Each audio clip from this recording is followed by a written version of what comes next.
मुनाफिक की 4 निशानियों में से 3 इसके ऊपर मैंने खुद पूरी होती देखी हैं और नानी वाले के ऊपर तो 4 पूरी हैं। लोग जज करते हैं व्यूज से कि उसके व्यूज तो उससे वैसे 1-2 मिलियन आ रहे हैं, लेकिन नहीं, लोगों को ये नहीं पता कि इंटेलेक्चुअल समझदार लोगों के नजदीक वो गिर चुका है दिलों से। बस बच्चों के नजदीक वो ऊपर है, बच्चों के नजदीक 1-2 मिलियन व्यूज ले लेता है, लेकिन जितने भी समझदार और अकलमंद मिच्योर इंसान लोग हैं ना, उनके नजदीक वो नजरों से दिलों से गिर चुका है, फिर भी उसी चीज से जज करते हैं जिसके व्यूज ज्यादा आ रहे हैं वही सबसे कामयाब है। चले चलो, थैंक यू सो मच यार, I wish you all the best.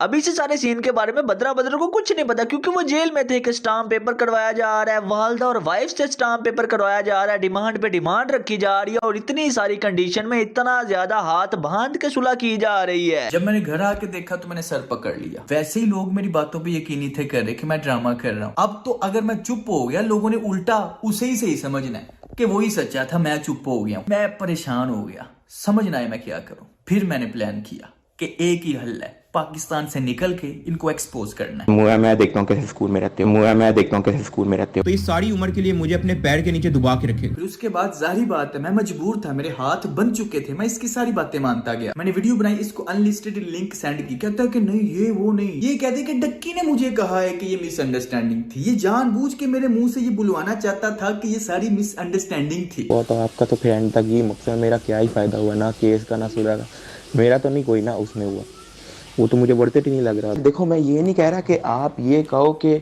उसका नहीं था ताल्लुक, आप ये कह दो कि उसने मुझे बताया कि उसका नहीं था ताल्लुक, मैं ये आपको कह रहा हूँ। जबकि कोई मिसअंडरस्टैंडिंग नहीं थी। इसने नानी वाले किसी ने मुझे थ्रेट किया, फैमिली थ्रेट किया, किडनैप किया, मारा पीटा, फिर पुलिस वाले गुंडों के जरिए किडनैप किया। अभी जो है ना हम लोग आए हैं बदला ब्रदर के घर, ठीक है, हमारी फैमिली की मुलाकात कर रही है, भाई लोग बैठे हुए हैं, हमने कहा चलो फड्डे शड्डे जो है ना मुकाते हैं। मेरी डकी से बात होगी, दोस्ती होगी, ये वो सब बकवास है। ये सारा सीन इसने प्लान किया मुझे बताए बगैर, ताकि इसको कोई हेट ना मिले, और मुझे मिलने का इसलिए कह रहा है ताकि मेरे ही मुंह से बुलवा सके कि हमारे बीच मिसअंडरस्टैंडिंग हो गई थी, जबकि कोई मिसअंडरस्टैंडिंग नहीं थी। आप ये भी देख सकते हैं मेरे चैनल पे वीडियोस दोनों पड़ी हैं, जो मैंने पहले बनाई, फिर उसके बाद इसने कहा कि नहीं इसमें ये ऐड करो। तो आप मेरे चैनल पे यहाँ पे अगर जाके देखें गौर से, तो यहाँ पे आपको पता चल जाएगा कि वॉइस डिफरेंस है, गौर से सुने।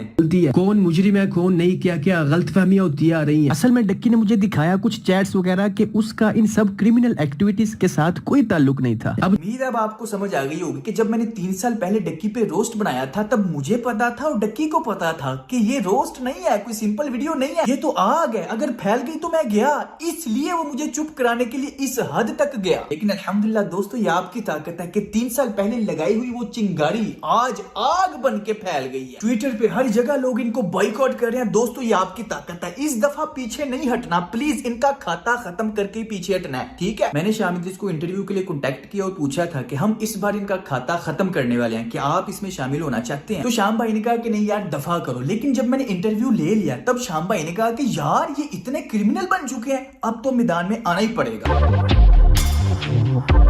यहाँ पे आगे बढ़ने से पहले आपको बताना चाहूंगा कि जब डक्की अपनी वालदा के साथ हमारे घर में आया तो उसने नानी वाले की इतनी बुराइयां की यार आप ये वीडियो ही देख लो, समझ लो ऐसी ही बुराइयां की। हमने जरा ये जूम करके मैं आपको दिखा रहा हूं, बकायदा इसकी फोटो लगी हुई है लंदन में किसी रेस्टोरेंट के बाहर, और जिस बंदे के साथ इसने धोखा किया था और भाग गया आगे पीछे, ठीक है, उसने ये बकायदा पोस्टर लगवाए थे अपने आसपास के इलाके में कि देख लें जी ये फ्रॉडिया इंसान है, लोगों के घरों से ये लेटर चोरी करता है, जिसको ये झांसा देता है कि लो भाई मैं तुम्हारे टैक्स क्रेडिट्स या चाइल्ड बेनिफिट या यूनिवर्सल क्रेडिट लगवा दूं, तो ये उनकी कार्डों की डिटेल अपने पास रख लेता है, फिर उनसे ये इस तरह की खरीदारी करता है, ऑनलाइन पिकअप रखता है अपना, और जाके वो पिक करता है और पिक करते वक्त वो वीडियोस बनाता है और आपको दिखा देता है, देखो जी मैंने मोबाइल ले लिया, और नदीम नानी वाला मोबाइल देता है। समझ लो डक्की ने मेरे घर वालों के सामने इससे भी ज्यादा नानी वाले की बुराइयां की। जब किसी ने किसी मामले से निकलना होता है ना, तो वो किसी दूसरे को अपने से बड़ा मुजरिम दिखाता है। सेम डक्की भी ऐसा ही करता है। नानी वाले से जब बात करो तो वो डक्की के ऊपर डाल देता है, डक्की से बात करो तो वो नानी वाले के ऊपर डाल देता है। ये मुनाफिक की निशानी है। दोनों मानते नहीं है। नानी वाला कहता है ये सारा कुछ डक्की ने करवाया था, ठीक है, और डक्की कहता है ये सारा कुछ नानी वाले ने करवाया। उन्होंने जो तेरे साथ किया मेरे साथ भी वही किया,